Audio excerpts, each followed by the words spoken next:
students, today I am explaining the chapter 6 of English Supplementary class 7. I want something in a cage. In this chapter we will read about only two characters, Mr. Purcell and a stranger man who came to the shop of Mr. Purcell. Okay, let's start the chapter. Mr. Purcell did not believe in ghosts. Mister पर्सल जो थे, जो shopkeeper थे, ghost मतलब भूत वगैरह में विश्वास नहीं करते थे. Nevertheless the man who bought the two dogs and his strange act immediately thereafter left him with the distinct sense of the uncanny. लेकिन होता क्या है, फिर भी एक बार क्या हुआ, एक आदमी उनकी दुकान में आता है, दो डॉब्स कहते हैं फाख्ता लेने, और उसके आने के तुरंत बाद एक अजीब काम वो ऐसा करता है जिससे कि वो जो मिस्टर पर्सन होते हैं वो बड़े अजीब सी दुविधा में पड़ जाते हैं. ठीक है, एज तो बिहाइंड हिज डिपार्टेड कस्टमर, और जब वो कस्टमर चला जाता है वहाँ से, उसके जाने के बाद भी there had lingered the musty smell of an abandon haunted house. उसके जाने के बाद भी वहाँ एक अजीब सी, जैसे भूतिया घर जैसी, हाउंटेड हाउस मतलब कहते हैं भूतिया घर, एक मस्ती स्मेल, एक गंदी सी गीली सी दुर्गंध आती है उसके जाने के बाद तक भी. Mister Purcell was a small fussy man, red cheeks and a tight melon stomach. इसमें इसकी फिगर बताइए, मिस्टर पर्सल कैसे थे. स्मॉल छोटे से थे, फसी कहते हैं एक बातूनी टाइप के व्यक्ति थे, लाल गाल थे, टाइट मेलन मतलब एक सख्त और मेलन टाइप का स्टमक मतलब पेट था. Large glasses magnifying his eyes so as to give him the appearance of a wise and genial owl. और उनकी जो बड़ी बड़ी आँखों पर उनकी जो चश्मा लगा हुआ था वो उनको ऐसा अपीयरेंस देता था कि वो ऐसे लगते थे जैसे एक बुद्धिमान और मजाकिया टाइप के, उल्लू टाइप के जैसे प्रतीत होते थे. उनकी क्या थी, ही ओन्ड अ पेट शॉप, उनकी अपनी एक पेट शॉप थी, पालतू जानवरों की दुकान. He sold cats, dogs, monkeys, ये सब वो बेचते थे. He dealt in fish food and bird seed, वो मछलियों का खाना और बर्ड्स के सीड मतलब बीज भी बेचा करते थे. Prescribed remedies for ailing canaries and displayed on his shelves long rows of ornate and gilded cases. He considered himself something of a professional man. और वो ये तो पक्षी वगैरह जो पालतू जानवर ये तो बेचते ही थे, मछलियों का भोजन, पक्षियों का दाना भी भेजते थे, और बीमार कैनरी चिड़ियों का इलाज भी करते थे, उनकी दवाई भी बेचते थे मतलब. और अपनी अलमारियों के खानों में क्या करते थे, वो लंबी कतारों, सजावटी और सुनहरी पिंजरों को रखा करते थे. और अपने आप को एक he considered himself something of a professional man, एक व्यावसायिक आदमी वो अपने को समझते थे. A constant stir of movement pervaded his shop, whisper twitters, sly rustling, squeals, cheeps and sudden squawks. ये सब क्या बताई गई हैं, ये सब वर्ड्स की, एनिमल्स की आवाज़ें बताई गई हैं जो उनकी दुकानों में हमेशा एक हलचल सी करती रहती थी.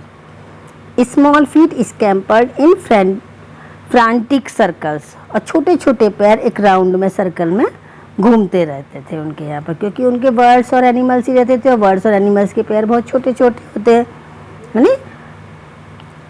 Frightened, bewildered, blindly seeking across the shell's pulse this endless flicker of life.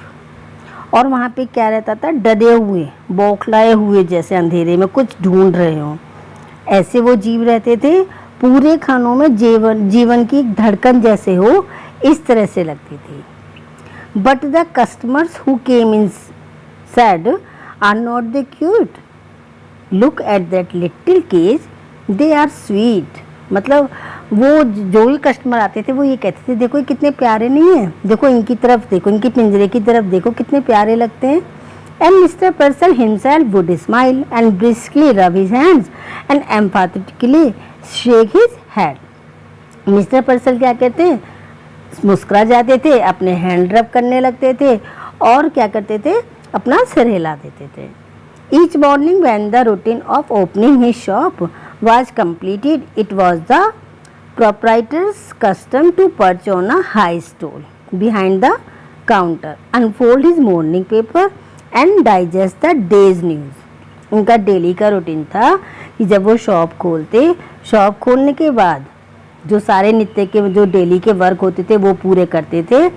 फिर उनका एक नियम था, कस्टम था, मतलब कि एक ऊंचा सा स्टूल था, उस पर बैठते थे काउंटर के पीछे, अपना न्यूज़पेपर खोलते और पूरे दिन की न्यूज़ उसमें पढ़ते थे। As he read he would smile, frown, reflectively purse his lips, knowingly lift his eyes, eyebrows, nod in grave agreement. मतलब वो तरह तरह के एक्सप्रेशन शो करते थे न्यूज़पेपर पढ़ते में। जब वह पढ़ते थे तो कभी मुस्कुराते, कभी भौं सिकोड़ते, कभी होठों को सिकोड़ते, कभी अपनी भौएं उठाते, कभी सिर हिलाते, ऐसे एग्रीमेंट, मतलब इस तरह के वो एक्सप्रेशन देते रहते थे। He read everything, even advice to the lovelorn and the detailed columns of advertisement. कुछ नहीं छोड़ते थे, सब कुछ पढ़ते थे, प्यार पर दी गई सलाह भी, विज्ञापन वाले कॉलम भी, सब कुछ पढ़ते थे। It was a rough day. जिस दिन की ये घटना इसमें डिस्क्राइब होने वाली है, एक बड़ा रफ सा डे था, मौसम ख़राब था। मतलब आई strong wind blow against the high plate glass windows. ऊंची प्लेट ग्लास वाली खिड़कियों के अगेंस्ट बहुत तेज़ हवा चल रही थी और smoke film the विंट्री city and the air was grey with a thick first. और बहुत तेज़ हवा चल रही थी और क्या हो रहा था, शहर पर धुएं की ऐसे परत सी चढ़ गई थी और हवा के गहरे पाले से धुंधली, मतलब हवा कैसी हो गई थी, धुंधली सी हो गई थी शहर। और क्या हुआ था, एयर वाज ग्रे, ये हो गया। Mister पर्सल again mounted the high stool, वो फिर से अपने ऊंचे स्टूल पर बैठ जाते हैं। And unfold his morning paper, अपना मॉर्निंग पेपर खोलते हैं। He adjusted his glasses and glanced at the day's headlines, और अपना चश्मा ठीक करते हैं और डे उसमें पहले हेडलाइंस पढ़ते हैं न्यूज़पेपर में। Chirping and squeaking and mewing vibrated all around him. वो सारी आवाज़ें तो उसके चारों तरफ हमेशा होती रहती हैं, ठीक है। लेकिन yet Mr. Purcell heard it no more than he would have heard the monotonous ticking of a familiar clock. उसको मतलब मिस्टर पर्सल को इन आवाज़ों का कोई फ़र्क नहीं पड़ता था। वो पर्सल जो थे इसे अधिक नहीं सुनते थे, बस जैसे घड़ी की टिक टिक उन्हें सुनाई देती थी। There was a bell over the door that jingled whenever a customer entered. एक उनके डोर पर, शॉप के डोर पर एक बेल लगी हुई थी, जब भी कोई कस्टमर आता था तो वो बेल बज जाती थी। This morning however for the first time Mr Purcell could recall it fail to ring. क्या होता है उस मॉर्निंग में, जैसे कोई आता है तो लेकिन वो बेल ही नहीं बजती, वो रिंग नहीं होती, उसकी आवाज़ ही नहीं होती। जब वो मतलब कोई भी आता है तो वो याद नहीं कर पा रही थी कि आवाज़ कब हुई।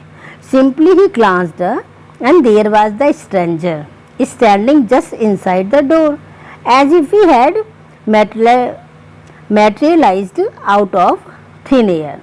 ऐसे लगता था, उसने ऊपर मतलब केवल ऊपर देखा और उसको क्या लगा, उन्हें लगा कि जैसे वहाँ दरवाजे के ठीक अंदर एक अजनबी तो खड़ा हुआ था, जैसे वो पतली हवा से निकल के प्रकट होकर खड़ा हो गया हो, इस तरह से लग रहा था। The store keeper slide of his stool. जो स्टोर कीपर मतलब जो वो दुकानदार थे मिस्टर पर्सन, वो अपने स्टूल से उतर के खड़े हो गए। From the first instant he new instinctively unreasonably that the man hated him. उनको ऐसा लग रहा था उसे देख के कि वे बिना वो जो आदमी आया है वो उससे नफरत कर रहा है, वो उसे पसंद नहीं कर रहा है मिस्टर पर्सन को। But out of habit he rubbed his hands briskly together, smile and nodded. लेकिन फिर भी आदत उनकी थी जैसी, उन्होंने अपने हाथों को रगड़ा ऐसे आपस में और मुस्कुराया और सिर हिलाया। उनकी ये 3 आदत थी। Good morning he beam, what can I do for you. उन्होंने कहा सुबह की नमस्ते, वह मुस्कुराए और कहा कि मैं तुम्हारे लिए क्या कर सकता हूँ। ओके स्टूडेंट, आज इतना ही। Remaining part of the chapter you will get in my next video. Thank you for watching my video. Thank you.